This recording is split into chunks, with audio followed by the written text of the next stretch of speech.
Good morning, everybody. A minute or two early today, but you know, we're early today.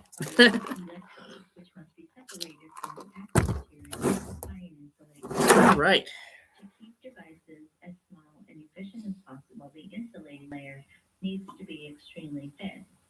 However, the TU1 team found that this creates a major issue at the atomic scale.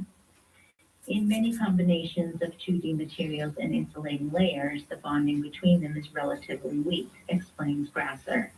They are held together only by so-called van der Waals forces, which provide only a weak attraction between the semiconductor and the insulator. As a result, the two layers do not come into close contact. There is always a gap between them. That gap measures only about 0.14 nanometers, making it thinner than a single sulfur atom. Even so, it has a dramatic effect on electronic behavior. For perspective, a SARS-CoV-2 virus is about 700 times larger. Okay. Gap weakens the Green light. capacitated coupling Put between that up the layers. now. No Red matter light. how Get that good ready. the intrinsic properties of the materials may be, the gap can become the limiting factor. As long as it exists, it imposes a fundamental limit on how far these devices can be miniaturized. Go. We are AM 1530, WVBI, Middleboro, Taunton, and W259DD, Middleboro Center, 99.7 FM, your hometown radio Helpful station. if we did that. Go. Go.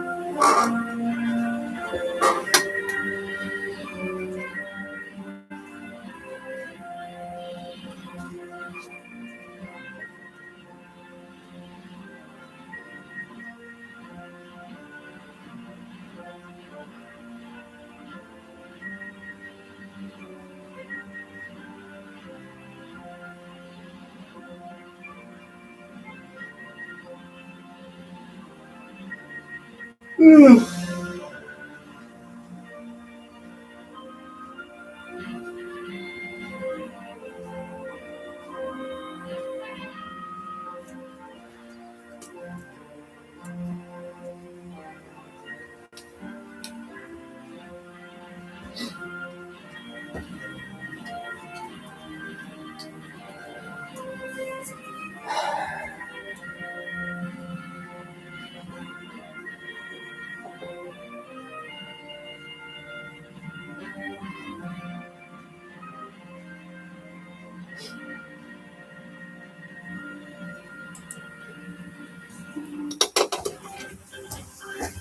this hour from Town Hall.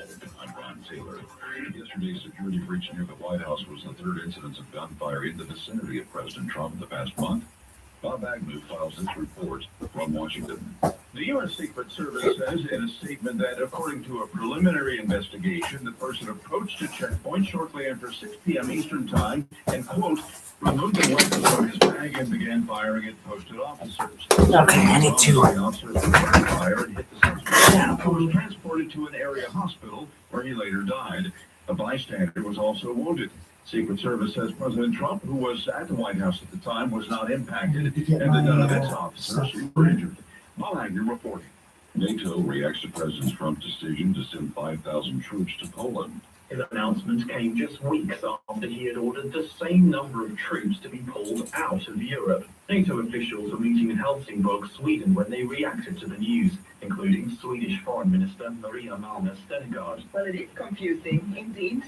What's confusing about it? Easy to navigate. NATO Secretary Hey, General Mark Rutte what's confusing about moving a bunch of troops closer to where there's a war? Who said it was confusing? Sweden. Why is it confusing? We're putting our troops closer to where there's an actual war going on right now. Because nobody in Sweden and I don't know, those countries stuff where people don't want to join the military. They want us to do their fight. The force of the explosion this morning caused two of the train cars to overturn and catch fire, sending thick black smoke into the air. Footage shared online today.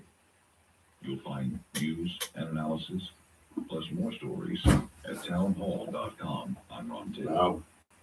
When it comes to Okay, supplements, why is there are this two being things that matter most. It works pain in and the you can ass? trust it. Both are absolutely essential. Larry Elder here. Many hosts have been taking and authentically endorsing Relief Factor for over a decade. That's over 10 years of lending their voice to help you get out of pain drug-free. Okay. Why? Because it works. Plain and simple. Relief Factor offers a quick start option. They actually lose money on the first offer, but they do it so people can try it for themselves and experience just how much it can improve their lives. More than 1 million people have tried Relief Factor, and about 2/3 go on to Okay, I don't have time to wait Later, for this. Relief Factor returned home from Vietnam. Okay.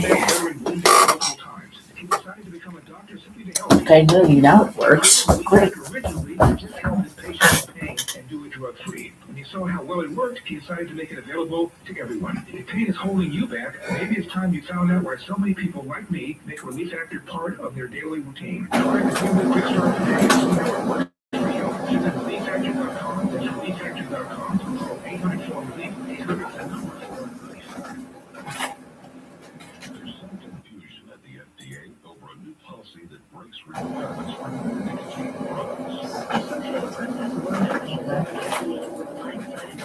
Policy change allowing more e-cigarettes and nicotine pouches to hit the U.S. market. The new vaping guidelines allow sales while products are under scientific review, but before they are authorized, and right now is a federally required period for public comment and revision. It happened just a few days before the resignation of former FDA Commissioner Marty McCary, who was under pressure from vaping lobbyists.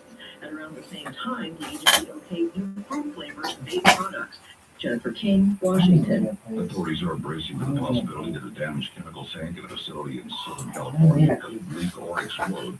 An evacuation order is continued the weekend for some 40,000 residents. Middleboro and several surrounding communities with no timeline on when they can return back home. News and analysis at townhall.com. A controversial pro-steroid competitive event is set to take place later today in Nevada.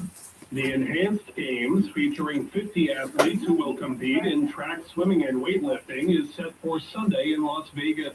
There are no restrictions on what kind of performance enhancers these athletes can take, though organizers say they're holding them to strict medical protocols to ensure safety. There are prizes of $250,000 for winners and up to $1 million for some world record breakers. Among those to watch include 2022 100-meter sprint world champion Fred Curley. I'm Geffen Coolwell.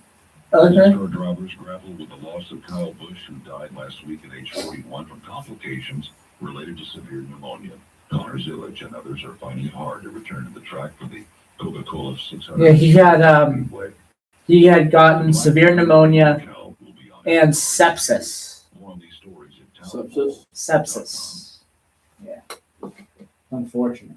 Really, really sad. The opinions Okay. expressed on this program are those of the host and do not express the views of WVBF ownership or Hometown Talk Radio. Content aired on all programs are those of the host and their guests. 270.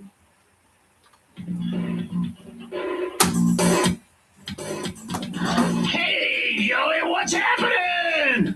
What's happening in Middleboro and surrounding towns? It's time for the Middleboro Week in Review with your host, Joey Driscoll. Stay tuned for news, Middleboro news, here on AM 1530 WVBF. Hey, Joey, what's happening? Hey.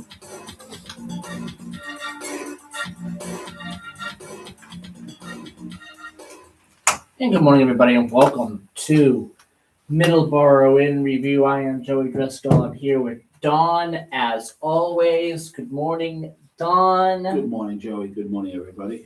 All right, let's get right into it today. Open phone lines today, by the way, 508-822-1106. 508-822-1106 is the number to call if you want to call in, talk about what's on your mind this morning.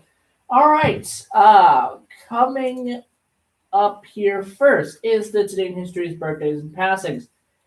Today in History for today, May 24th, 2026, is as follows. May 24th, 1607, Jamestown, the first permanent English colony in North America, is founded on this day. 1813, May 24th, South American independence leader Simon Bolivar enters Madeira, leading the invasion of Venezuela, and is proclaimed El Libertor, the liberator. 1844, Samuel Morse sends the message, "What hath God brought?" A biblical quotation, Numbers 23:23, from a committee room in the United States Capitol to his assistant, Alfred Vail, who was in Baltimore, to inaugurate a commercial telegraph line between Baltimore and D.C. That was a really big deal at the time. 1856, John Brown and his men kill 5 slavery supporters at Pottawatomie Creek in Kansas. Bleeding Kansas was basically the prelude to the Civil War. Would I be accurate in saying that, Don? Bleeding Kansas being the what's the word? Prelude to the Civil War? There was a lot of preludes to it. I mean, you can pick your poison on that one. You're talking the first, decade before the Civil War. There was so many different avenues that led to the Civil War, in my opinion. So yeah, I'd say one of them anyway. 1861, during the American Civil War, Union troops occupied Alexandria, Virginia, with Colonel Elmer E. Ellsworth becoming the first Union officer to be killed during the war. 1883, the Brooklyn Bridge in New York City is open to traffic after 14 years of construction, Don. 14 years, wow.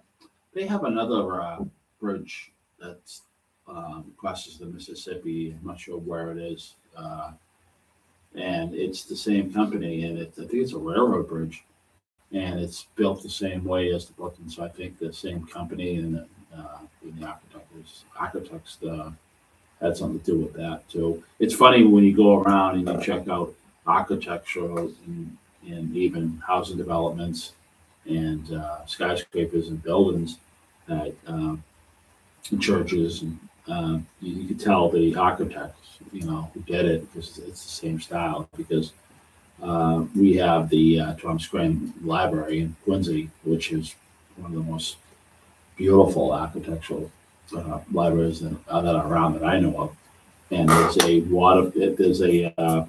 it's a water pumping station, but it looks like the library in Quincy. It's it houses all the machines and stuff, and it's got that architectural style. So it's really good when you, especially architecture. There's gurus out there. I bumped into a couple delivering oil in Dorchester. I bumped into a guy who was from, I think he was from the West Coast, and he was just walking around Dorchester, just checking out all the old Gabrielles and all the old,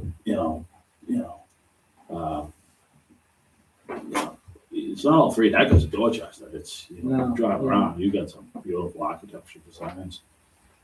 All right, 1935. The first night game in Major League Baseball's history is played in Cincinnati, Ohio, with the Cincinnati Reds beating the Philadelphia Phillies 2-1 at Crosley Field. One at home, huh? Yeah, 1935. 1958, the United Press International is formed through a merger with United Press and International News Service.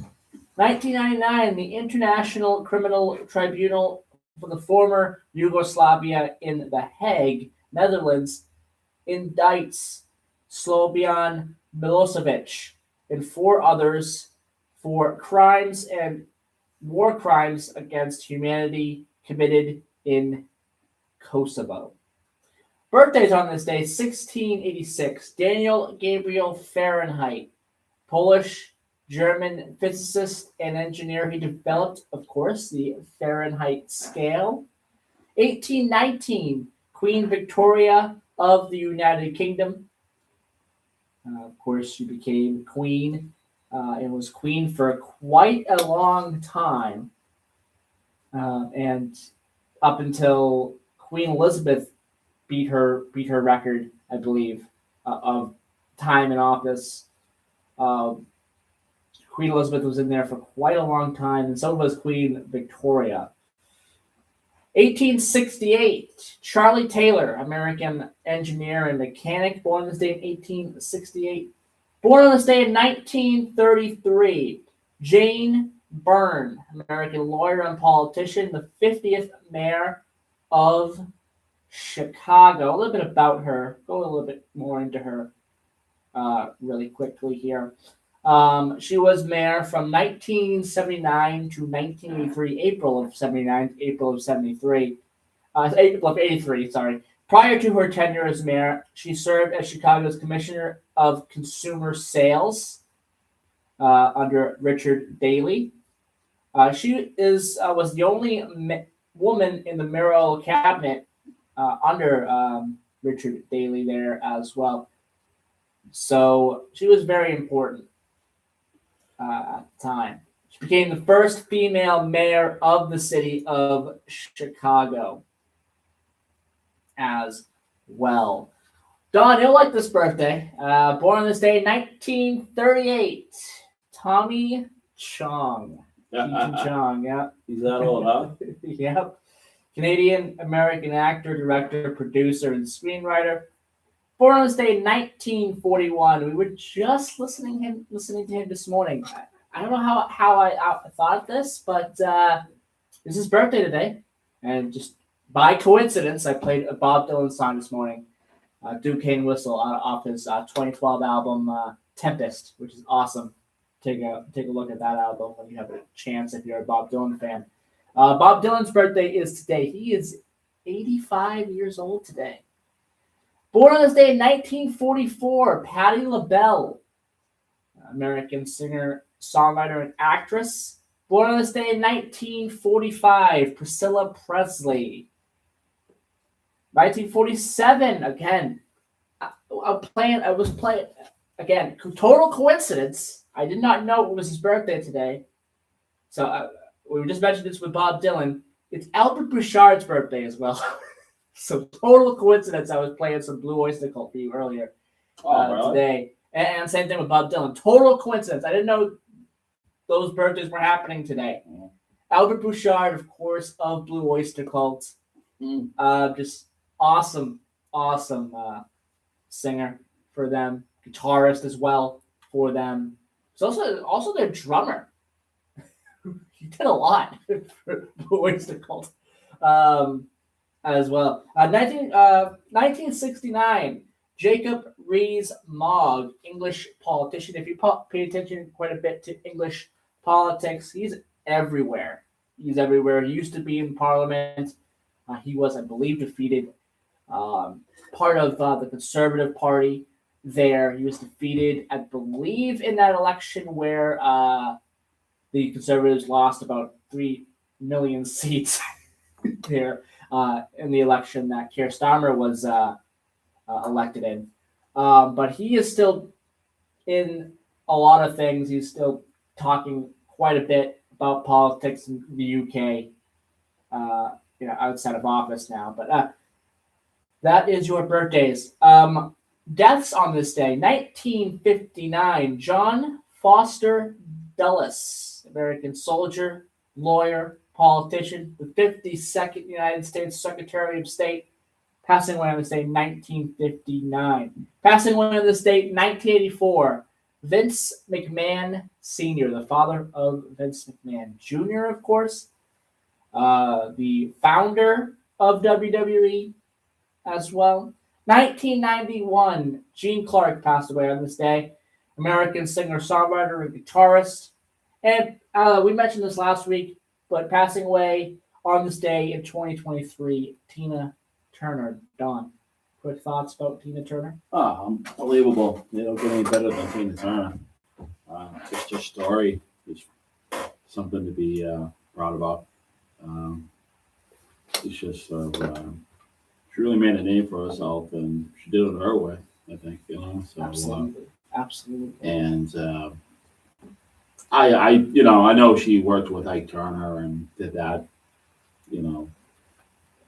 bluesy soul, stuff like that. And but her latest stuff, is really good.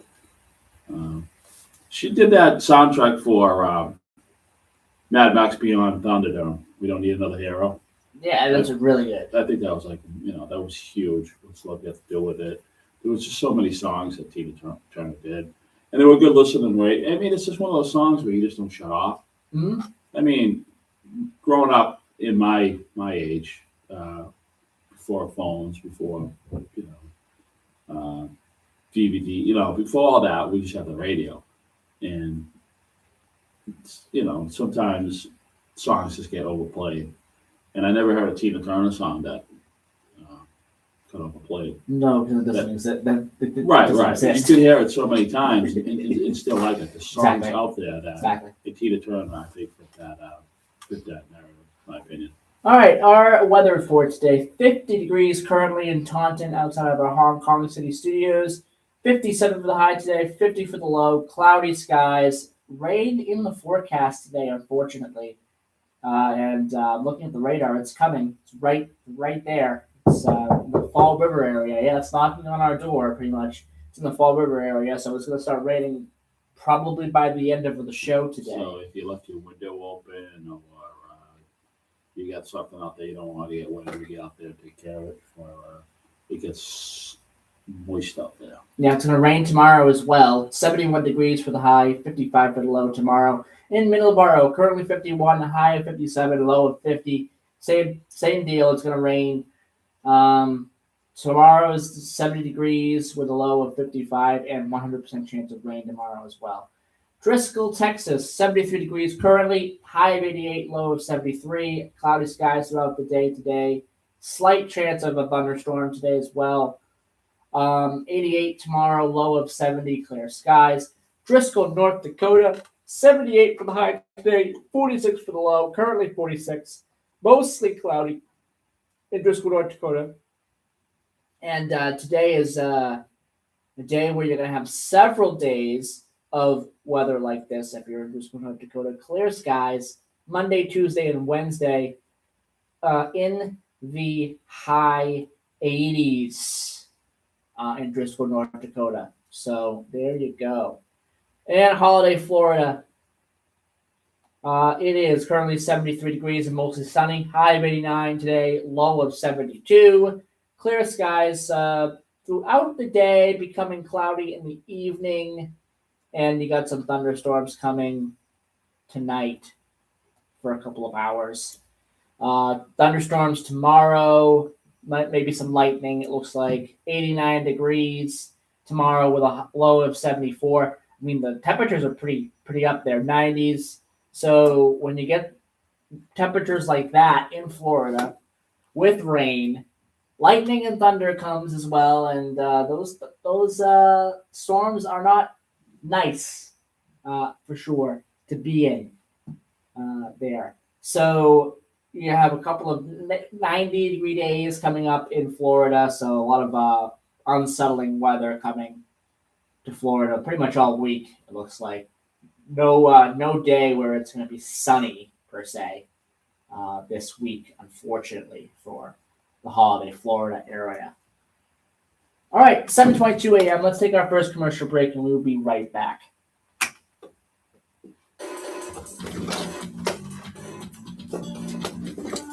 Six.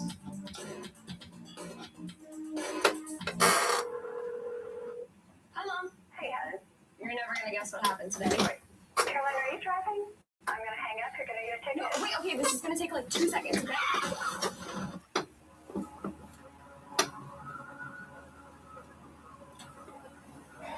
I'm U.S. Transportation Secretary Sean Duffy. 2 seconds in a lifetime of consequences. Distracted driving is just not worth it.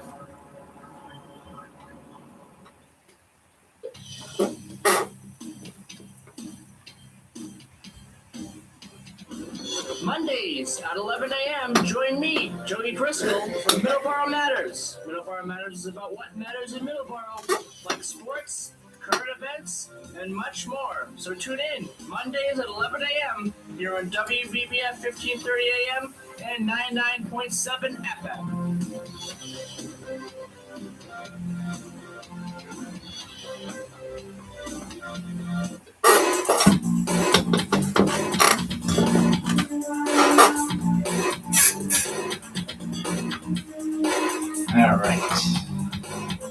3, 2, 1, and 0.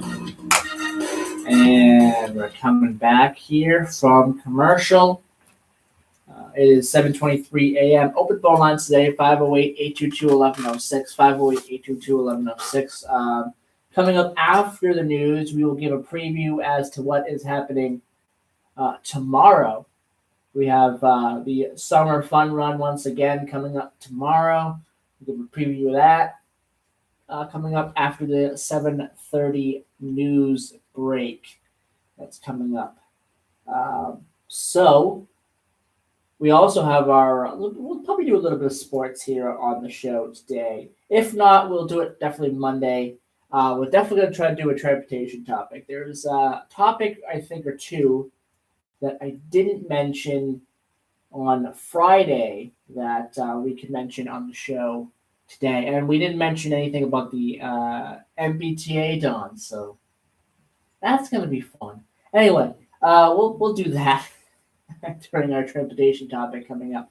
And, of course, open phone lines, 508-822-1106. Something that I saw yesterday, or actually this came out on Friday.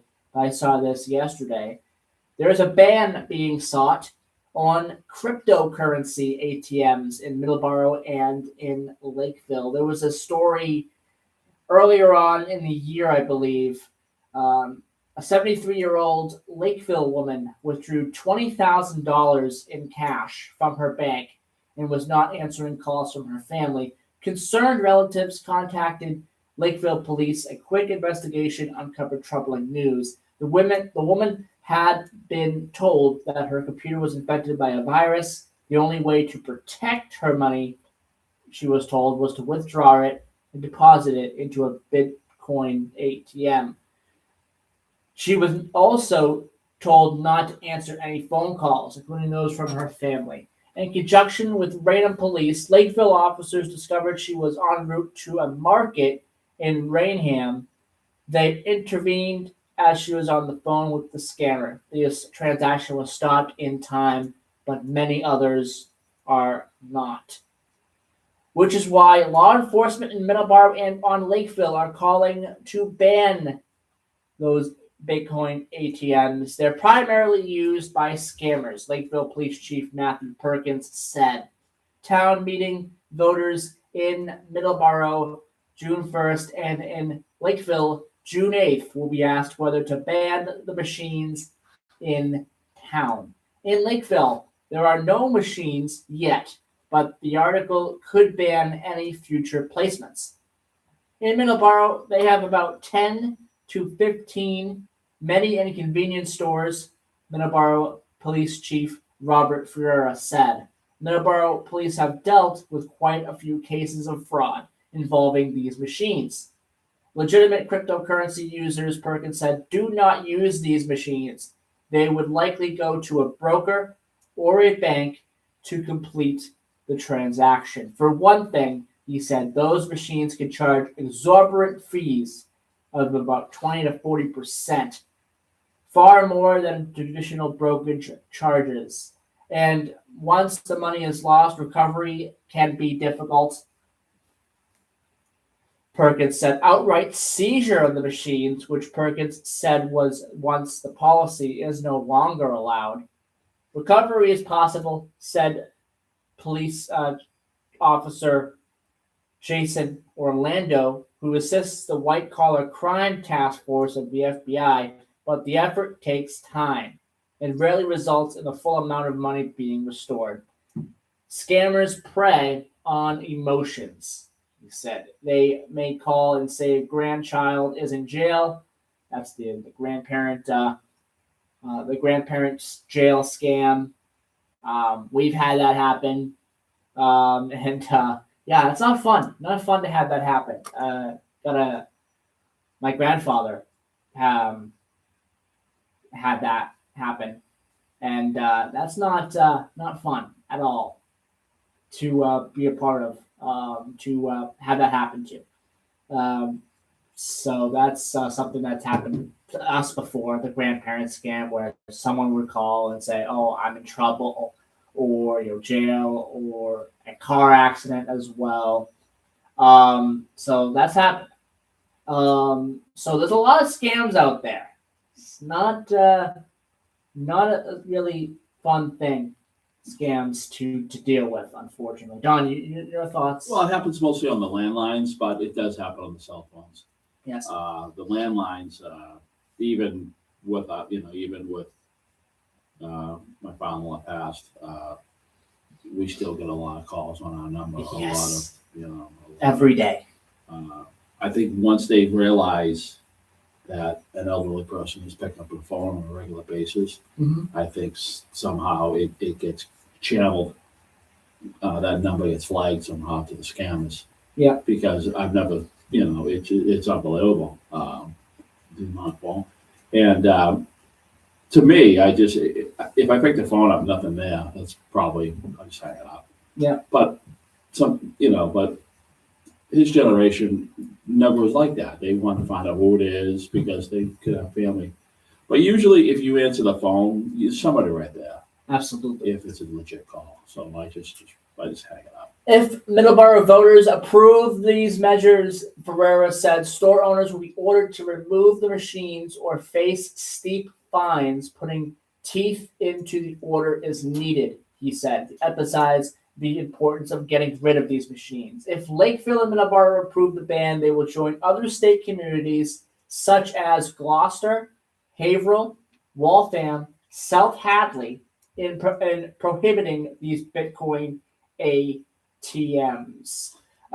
So one other thing here, don't trust caller IDs. They warn scammers can make them look local. If a caller claims to be from an agency, hang up and call back using the number listed on the agency's official website. Don't panic. Take a deep breath before answering these phone calls. Don't panic as well. They prey on panic as well. So Don, any quick thoughts there? Well, you said most of these Bitcoin ATMs in mostly convenience stores. Yes. Banks don't have them, do they? I don't know. I don't think so. I don't think so either. But I don't know. I can't say for sure. No, that's your little ATM in your little convenience store. So I support this. See, fully. I support this fully. I think Bitcoin ATM should be banned. I don't like using. You use them if you're in a jam, but I don't like using ATMs in stores. No. I always like to go to a bank, even though the bank may charge you more than maybe. I just feel it's a little more legit. It's more legit and more safe. So I support definitely 100% these Bitcoin machines being banned. I think they're just used way too much for fraud.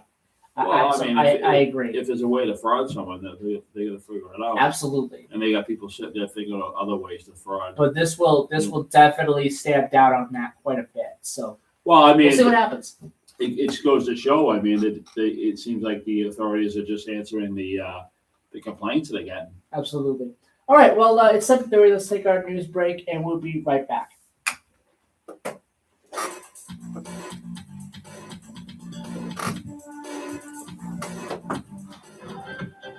Breaking news this hour from townhall.com. I'm Michael Henry. The man who opened fire last night near a White House security checkpoint is dead. It was the third incident of gunfire in the vicinity of President Trump in the last month. The agency says in a statement on Saturday, the Secret Service, I should say, that a preliminary investigation found the man was near the 17th Street and Pennsylvania Avenue checkpoint when he pulled a weapon from his bag and began firing. The White House is reshuffling its political team ahead of 2026 midterms. Deputy Chief of Staff James Blair is leaving his White House post to lead the GOP's midterm strategy, focusing on preserving Republican control of Congress. Blair plans an aggressive campaign targeting up to 35 competitive House races, backed by a $400 million war chest. The effort will lean heavily on anti-democratic messaging, redistricting fights, and exploiting Democratic Party divisions amid concerns over falling approval ratings and economic headwinds. Ken Lorman reported.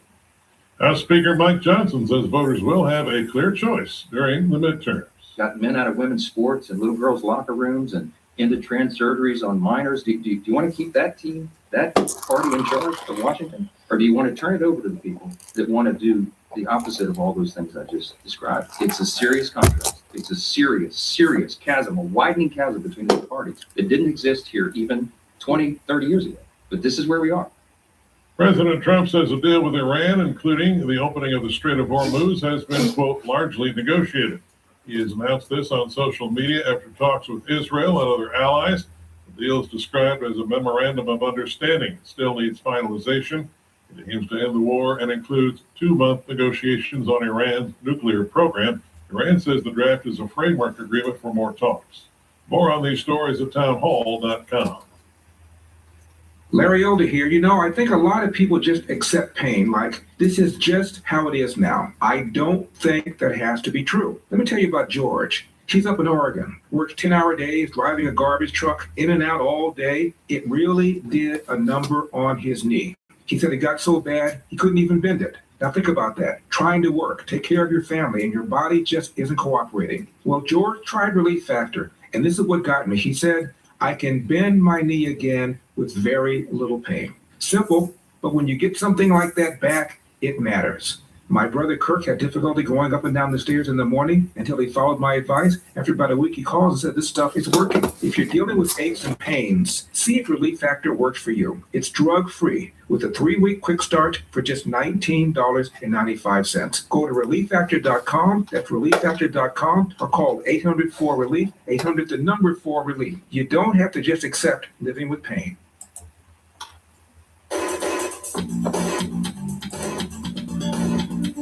Nice. 3, 2, 1, and 0. And welcome back as we turn down the bumper music. Here we go. It's 7:35 a.m. here. Now moving on to talking a little bit about tomorrow and what's happening tomorrow, especially in Rainham. The 4th summer fun run will be happening in Rainham tomorrow. Friendly, easy course through residential neighborhood and also open county roads as well. Perfect for beginning and intermediate runners who are just starting their running life. So that's coming up tomorrow. That's going to be number 4, Dawn. That's awesome. And this is continuing throughout the summer. So if you miss one, you still got plenty of opportunities here week after week, Monday after Monday here for the majority of the summer to go out and check this out. Sign-ups and parking at the Park and Recreation Office, 2258 King Philip Street. That's a few yards off of Route 104, South Main Street, near the Taunton-Raynham line. That's on Route 44.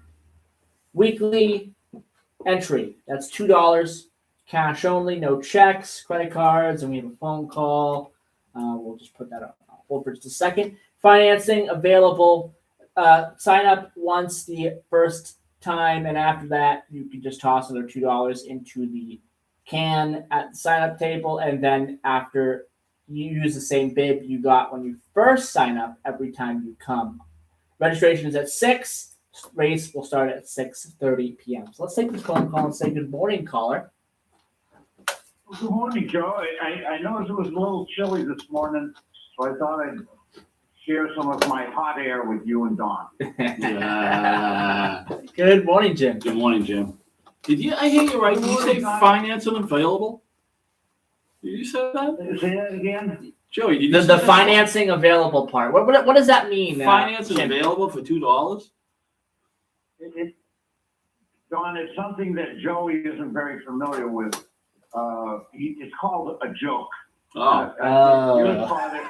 explain it to him later. Joe, there are people in this world who say things with what is known as a little bit of a twist, and there's usually an irony involved or some sort of subjective. So if I show up without the $2, they call jokes, and people are known to do what is known as laugh after they hear one. we're laughing, all right. But is it true if I show up and I don't have $2, I can't pony up $2? Can you finance the $2? And how long does the finance go? Does it go on until the program's over, or can we go in the next year? Well, and what kind of interest are we looking at? the financing is done through, Tony Soprano sends us a couple of guys now, and they're willing to talk to you about it. And, they have a little bit of interest that they charge, Moose and Rocco there, You like your fingers when they tell you to pay you pay. So, All right. yeah, very, very generous terms. We'll check that out, and I hope there's a finance booth there at the entrance of the fun run. That'd be good. So there'll be a big line there. One of the stories we talked about earlier, Jim, and this is going to be big in Middleboro and Lakeville next week when they have their town meetings. Middleboro is June 1st. Lakeville is June 8th. It's Bitcoin ATMs. Now, I talked a little bit about that and the dangers of the Bitcoin ATMs as well. What are your thoughts on that? What are your personal thoughts on the Bitcoin ATMs? Well, they want to ban them. Yeah, they want to ban them in Middleboro and Lakeville. What do you think, Jim? Well, there's a couple of things to say about it. Number one, the whole Bitcoin thing is the biggest scam probably since the underfunding of local aid to the cities and towns for the last 40 years. It is a total Ponzi scheme scam. And I say that because here's what you need to know about what is called currency, money. A country that has its own currency, and the United States had what was called the gold standard, that we never issued more paper money than we had gold to back it up. Mm-hmm. And for a period of time, your father might remember this, Joe, that they had what was called a silver certificate.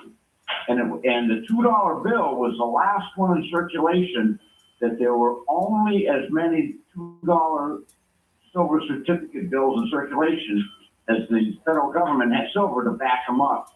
So when a country issues currency now, instead of gold necessarily to back it up, you're basically using the assets and holdings, real estate, hardware, buildings, military hardware, things like that. That's the collateral that backs up the currency. And Bitcoins, to me, are a total fraud because there is nothing tangible backing them up. And as such, the way it works is I give you real money and you give me Bitcoins, and then I can sell the Bitcoins to someone else at a higher price than I paid for them. And everything is fine. We learned this sad lesson in 1929.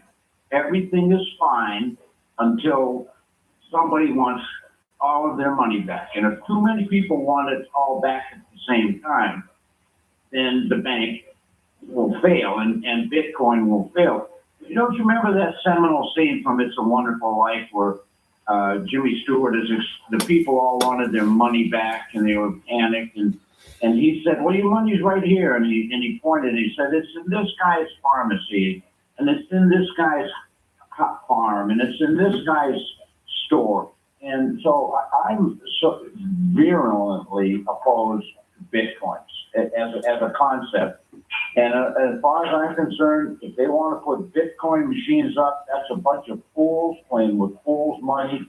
And I don't see why we should stop them, because they were darn fools to even get involved with it. But if it's a method of currency and it's a medium of exchange, as the term is applied to currency, and that's the one they want to use, don't forget that the Indians had wampum and beads and things, but it's all about who will accept it and what risk are you willing to take to get it. My problem with the Bitcoin ATMs that I mentioned when I was talking about this earlier is it just used way too much for scams, way too much. And there are other ways to going to Bitcoin, like a brokerage as well, going there and getting it, and the fees are a lot less. And the Bitcoin ATM, the fees are exorbitant. They mentioned in the article 20 to 40%, and that is also just insane. I just feel that if you are going to use the Bitcoins, just go to a brokerage, like I said in the article. I think that's the best way to do it. again, I wouldn't mind if the Bitcoin ATMs are banned in Middleboro and Lakeville. In fact, I said I support it. I think that's something that should be done. You know, one of the things that Massachusetts has is that right now the last of the 50 states that really has this is that we have a very extensive and very well defined and written system of local government. I mean, we have 351 cities and towns. Every one of them has got its own police department. Every one of them has got its own schools, fire department, go down the list. And one of the things that was a critical factor in why COVID swept over the United States was there is no National Board of Health. There was no unified response to COVID, and I faulted President Trump at the time for failing to. He wanted to secure the borders against illegal immigrants, but he didn't seem to mind people with COVID walking through every airport in the country. But when you in Lakeville, Middleboro, Rainham, Carver, we all have our own little laws about certain things. And for example, Rainham voted against the statewide initiative that legalized non-medicinal sale of marijuana. And I found out that if your town voted against it as a town, the marijuana thing, that the marijuana concerns that do deliveries can't deliver in your town. So, there was a fellow who had a tobacco vape shop in Rainham, and he applied for a marijuana license, and the selectman said, well, we don't issue them because we as a town voted against him, and he moved his business to Taunton. So, what can be illegal in one town isn't going to prevent somebody from getting it in the next town. But if you're acting in the best interest of your citizens, your residents, your constituents as a selectman or Board of Health, City Council, Mayor, then fine. If they re-elect you, then you did the right thing by them. And the fact that people can go to the next town and use a Bitcoin ATM, Joe, tells you all you really need to know is that banning them in your town isn't going to stop people from using them. It's like the dry towns. There are still some dry towns in Massachusetts. Vineyard. Vineyard Haven is one. Yeah. So, And well, that John gets to back to when prohibition was repealed, okay, by the 20s, then in Massachusetts, because all of the liquor licenses were locally issued, they left it up to each city and town on whether or not they wanted to reissue them. Vineyard Haven is one. I think Dover. There's a couple out in West. I think there's 12 or 14 towns in Massachusetts. They essentially never repealed prohibition. Right? Once the liquor licenses were all withdrawn by the 21st Amendment, then they just didn't get, when they were allowed to, they just didn't get new ones out. Vineyard Haven, when you get off the ferry on Martha's Vineyard, is a dry town to this day for that reason.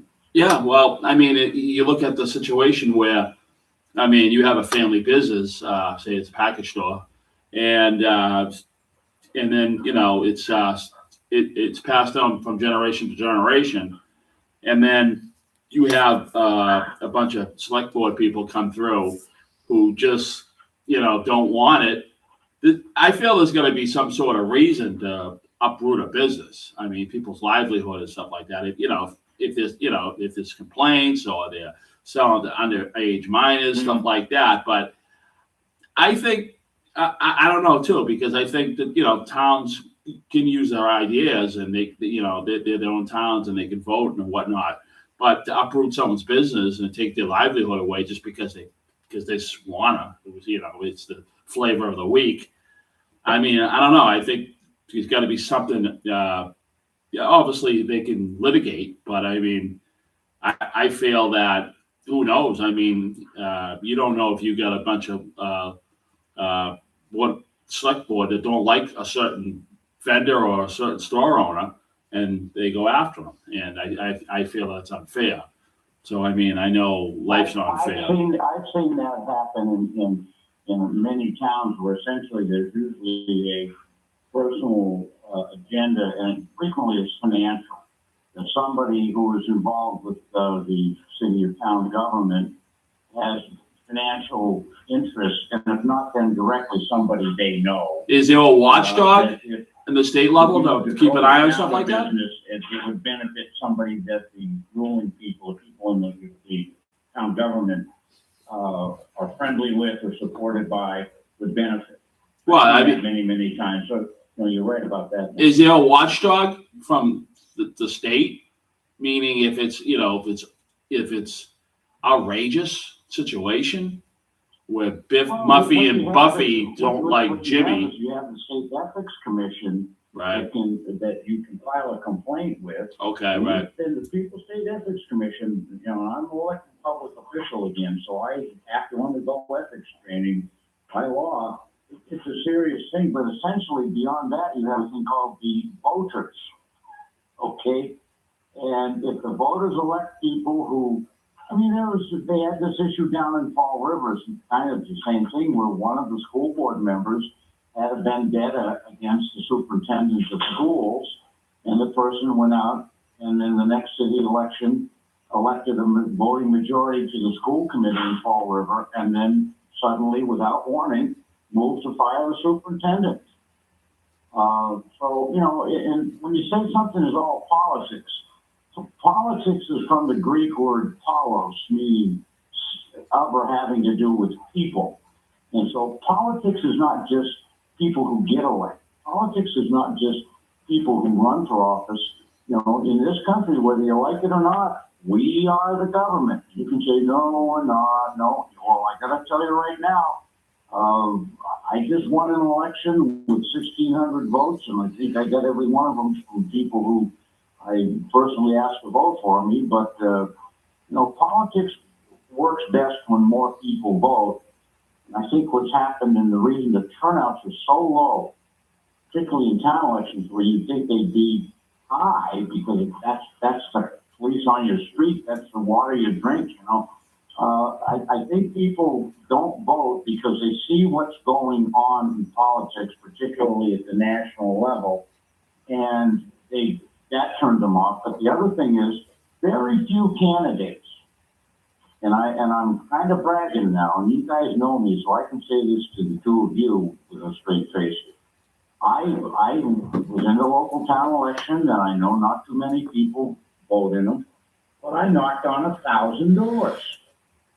And I didn't just pick people who voted in the last election. I just went right down the street, every door, and some people were home, some people weren't, some people couldn't care less, some people, were longtime supporters of mine from previous offices. But I think the local candidates in town elections have become very lazy, that they don't do anything to excite the voters.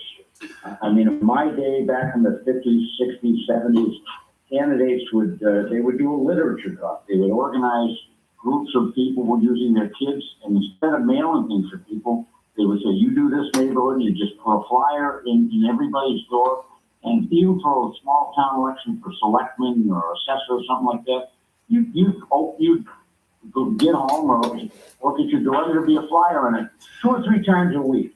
In the weeks leading up to a town election. The recent Taunton mayor race with Estelle Borges and the current mayor, Sean O'Connor.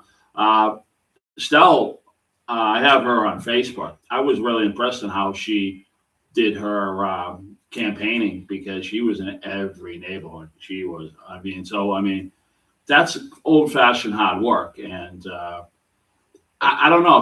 Sometimes people think less is more. And don't like to be bothered or whatever, because especially the younger generation, they're just too involved with their computers and they don't even know how to talk to you. You wouldn't know how to talk to a Jim DuPont at the door, And I think that when it comes to the turnout as well, when it comes to a normal election, I think there has to be different ways of how trying to get that vote out there.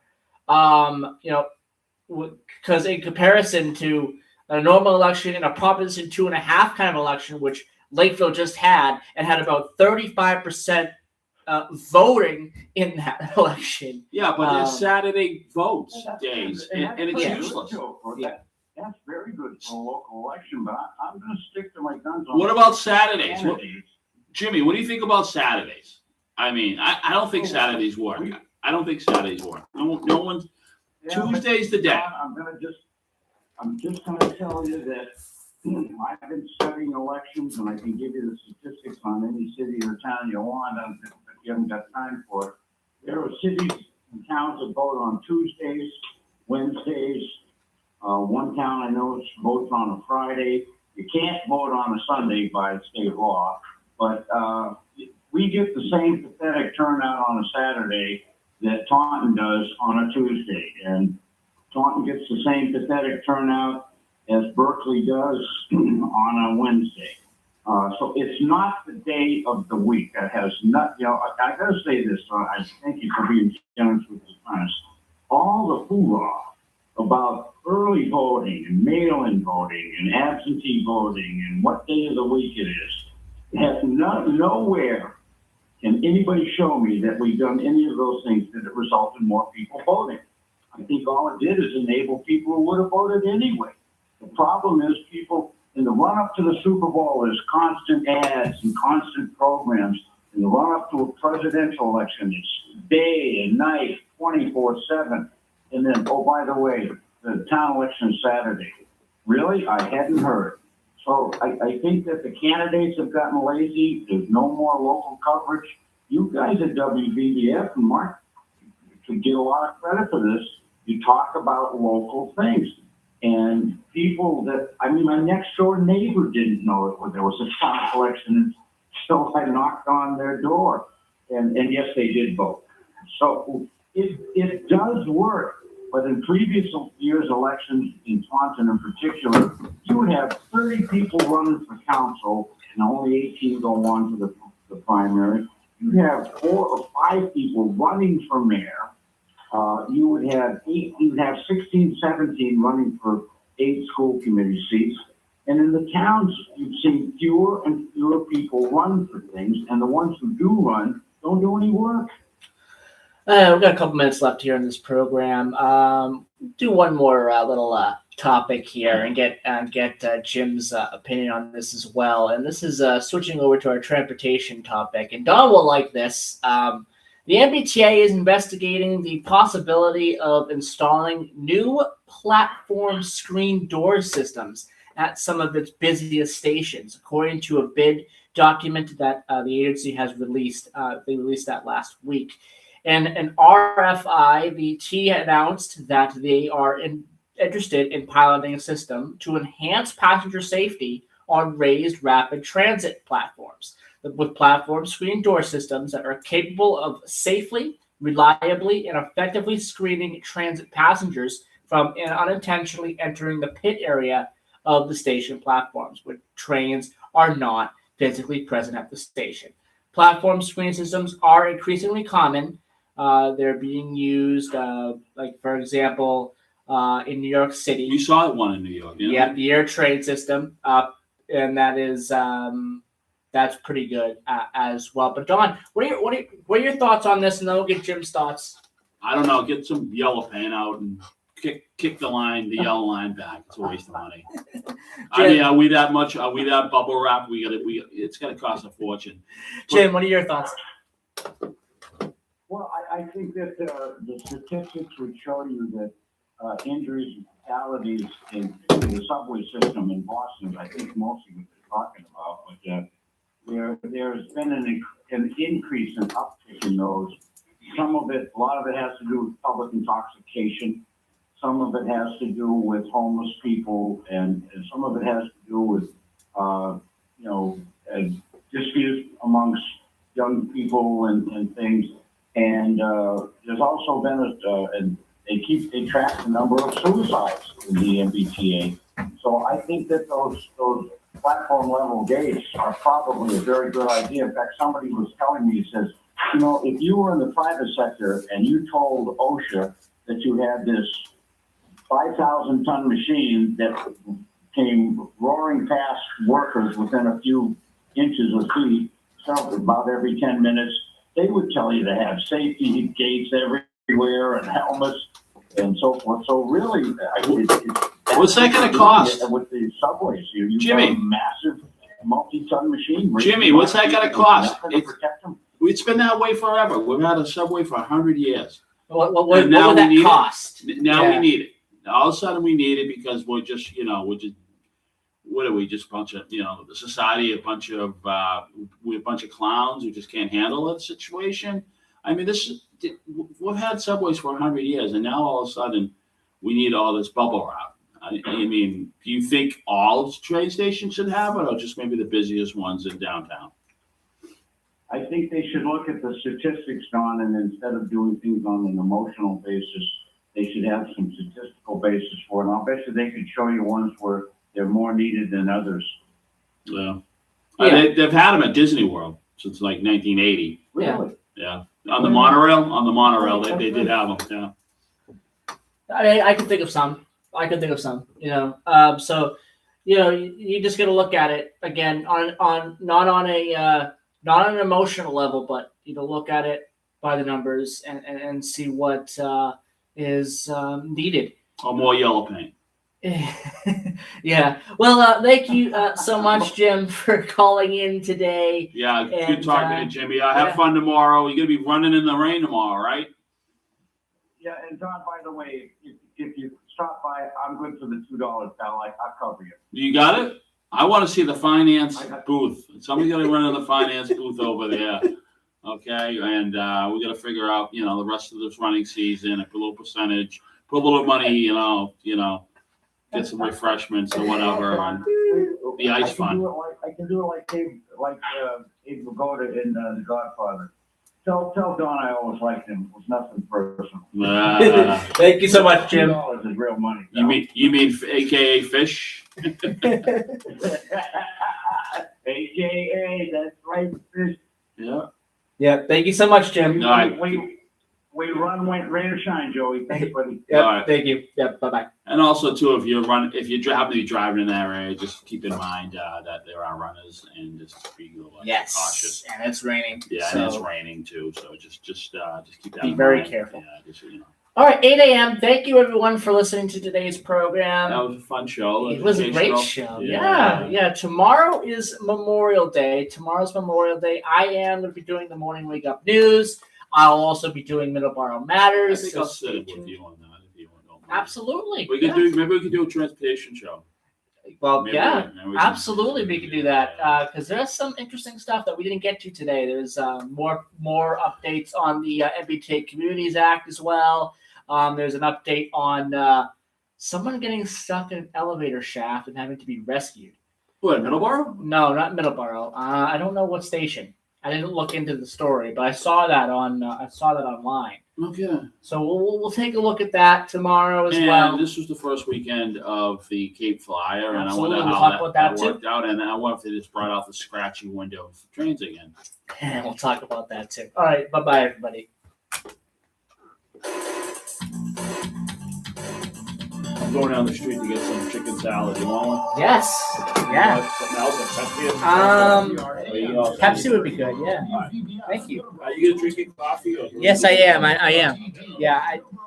When it comes to the show, I get distracted by paying attention to the show. Yeah. Breaking news this hour from townhall.com. I'm Michael Herring. A man who opened fire last night near a White House security checkpoint is dead. It was the third incident of gunfire in the vicinity of President Trump in the last month. The agency says in a statement on Saturday that Secret Service